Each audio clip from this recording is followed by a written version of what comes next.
Yes, let's have a look at it again, and you'll see that Anderson just gave the merest angel's kiss to one of the darts already in the board, and that's an important win. And because psychologically we heard that Baxter seemed to be just a bit downbeat with our colleague Helen, and having missed 5 darts in a double there to win the first leg, he won't be in the best of moods. Eat your heart out, Peter Ellis. What other commentator than Dave Lannon could get sludgy atmosphere, an angel kiss into the same paragraph? Been sitting next to the maestro for too long, don't Sid? Anderson here then, former world champ, 1988, world #1. Should have had an era. Then along came a bloke from Stoke called Taylor. Blitzed everybody's eras.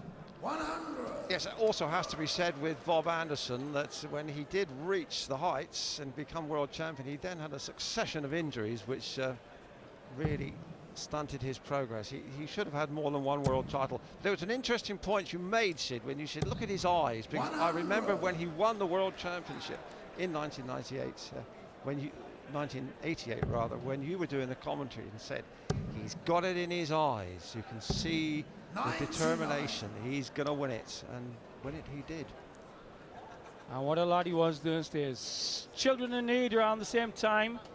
Did 3 double topses on his knees exhibition, live in front of the entire snooker referees. 100. Really did enjoy his time at the top. Ronnie, not as well, got back to expressions. Doesn't look the metronome that came here in 1988 on debut and got to a classic final. Lost 18-16 to Rod Harrington in a blinder. Yes, the only time Harrington was ahead was at the end. Now, double 16, again, that look from Bob Anderson. Determination, focused, aggression. That's the target, that's the shot.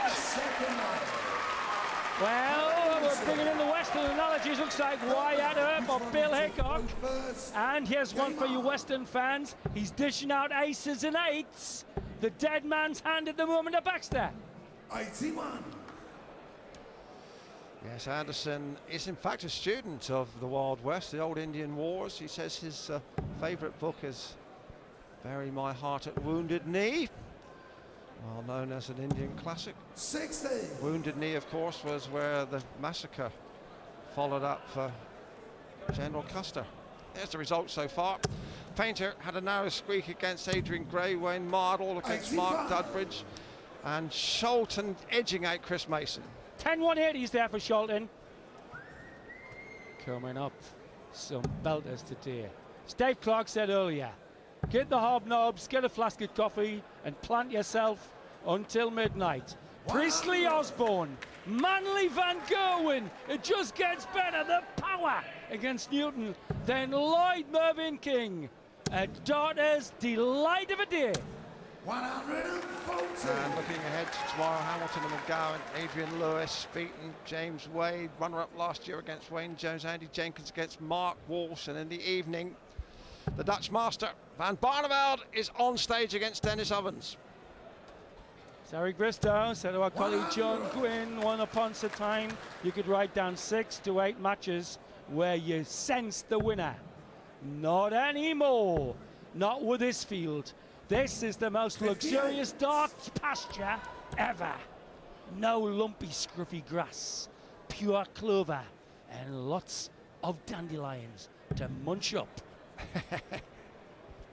The blue blood dart players in amongst the blue grass pasture. 140.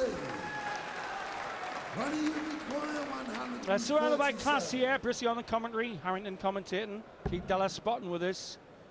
Ronnie's got to take out shots like this. 16 areas, a good dart. Oh, and look, he's just outside the wire. Averages 87. Anderson reflecting the scoreline. 2-zip to him. Plays 83. Well, this would be painful if Anderson could hit this 101. 17 perhaps. 61. But Baxter has a real chance now to reduce the arrears. 48 the shots in. Bat 16. Double error of. snatchy dart, double 8. Game Oh, snakes you just in. So Ronnie to count. A lot of fans here. Comes from Church up in David Lloyd land around Accrington Stanley. And they're here in numbers supporting Ronnie. Yes, a terrific crowd. As our friend Daniel King in the Mail on Sunday said, 140. the improbable miracle that commercial darts has become. And we've never had it better emphasised than here on a wet, damp Monday afternoon in Blackpool. 100. We are packed to the rafters here in the Empress Ballrooms. Just look at that crowd. It's like Lenin's tomb on Mardi Gras night. A Rococo mausoleum turned into a working class dart fest. 45.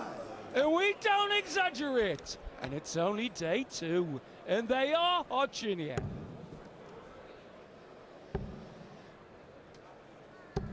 $134.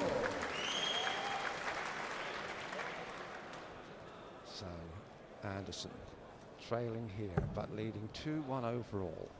Baxter will be feeling better. He's opened his account. He's drawn blood. 60. Was the world's greatest floor player. Baxter went around the world up to about 6 years ago, winning all the Opens. The player's player, to lob you a cliche for once. But he wasn't the player's player in Las Vegas 3 weeks ago, Dave. Couldn't get it double for love nor money. Mrs. Bob Anderson, Sally, pretty mean old golf player. They call her Miss Metronome. She just mechanically keeps it straight. My piano teacher, Miss Metronome, she sacked me after the second lesson. Ronnie, you require 170. Oh, Big. this would be good, Dave. He owns the 60 now. Oh, that's nice darts, but Bob had a nice little 3-dart click. 105. These were flying in last night from Wayne Mardle. 5 ton plus finishes. Mardle's back in the business. Tonios who didn't know. This would be one in the solar plexus for Ronnie, 60. Badly pulled the second dart. 100. Yes, it'll be interesting to see which way Baxter Ronnie, you require goes for 65. Might go for the 25. 19 now would leave double top. Normally he's at home here. Ronnie So it's game on.